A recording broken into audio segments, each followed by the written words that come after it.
Salamat Sitzbe.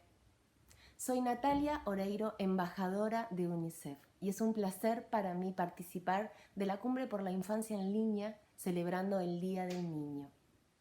Hoy las niñas, niños y adolescentes de todo el mundo se enfrentan a una nueva realidad debido al COVID-19, pero tenemos la oportunidad de escucharlos y de aprender de ellos, de sus experiencias, y de reinterpretar juntos el futuro y también aprender a cómo ellos pueden colaborar a mejorar las condiciones en sus comunidades.